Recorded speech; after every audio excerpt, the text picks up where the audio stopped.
218 people were arrested in St. Paul, Minnesota in the days leading up to and during the Republican National Convention last week. Several dozen were members of the media covering the various protests.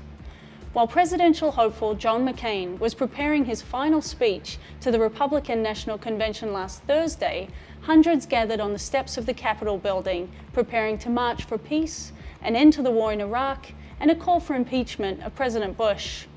Many were also there to protest the arrest of demonstrators earlier in the week. The plan was to walk to the security perimeter surrounding the Excel Center where the RNC was taking place. I was there with my camera person, Anya Smolenskaya, to record what happened. I'm Geraldine Cahill for The Real News, and we're at the anti-war, anti-RNC rally that was gathered marching from the state capitol here in St. Paul, Minnesota, to the Excel Center, where John McCain is preparing his final speech at the Republican Convention. We have the right to be here. We are going to march on the Excel Center. Line up behind the banner if you want to march with us. It's unpermitted. We're going anyway. No peace for the war makers. Have courage. Have courage. When do we want it?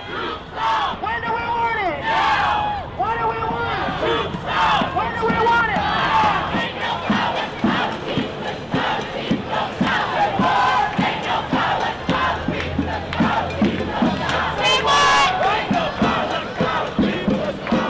Not sure if you can see behind me, but there is a long line of police on horses, and standing in front of them is a line of police officers in full riot gear with tear gas. So we'll see what is coming up next, whether they'll let us move towards the Excel Center or whether they will in fact force us back towards the state capitol. People on the wall are under attack!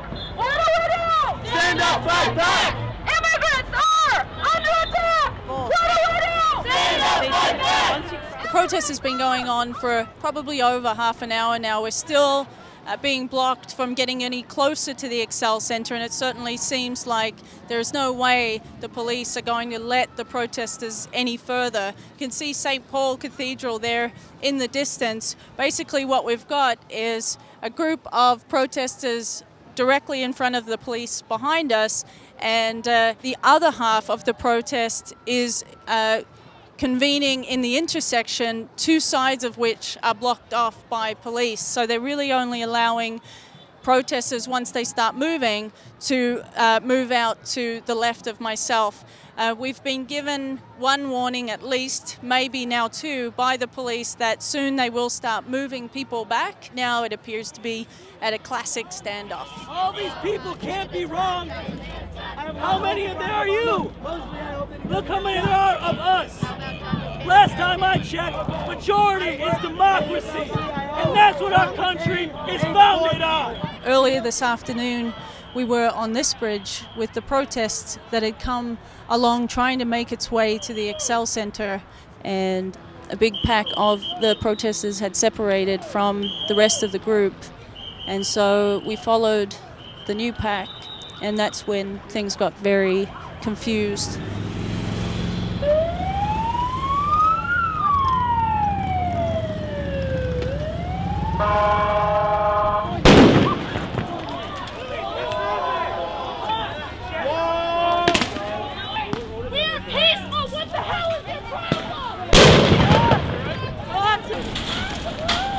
Hey, you guys be careful.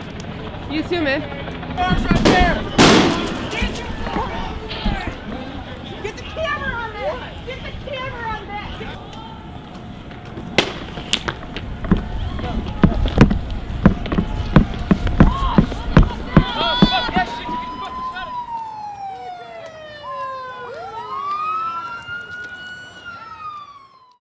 After 10 minutes or so of various explosions and people running in all directions, we were led onto this bridge where we were told that we were under arrest.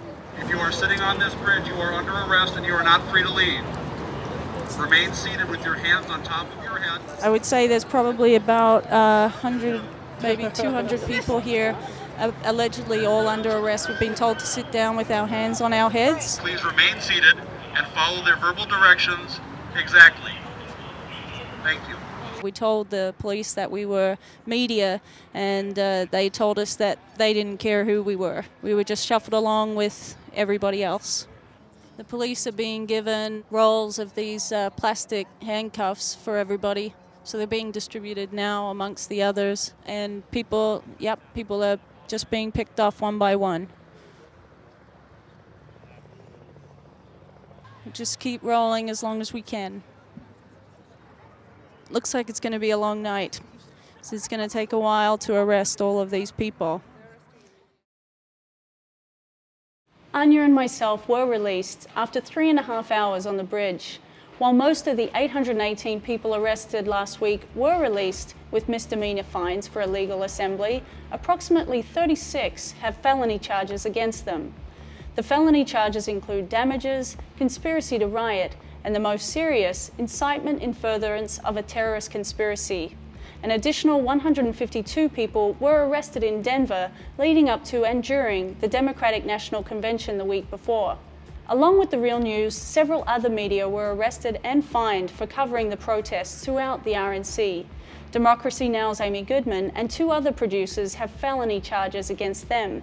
Caught on the bridge with us on Thursday evening were reporters and camera operators from a local Fox News channel, KARE Golden Valley, WCCO, CBS's local station, and KDFW. This is the fine that we received while covering the protest last Thursday, along with 300 people arrested on the Marion Bridge. The charge reads unlawful assembly. One officer told me while I was sitting on the bridge that the media can embed themselves with police and not get into trouble. Does this sound familiar? So much for the Fourth Estate.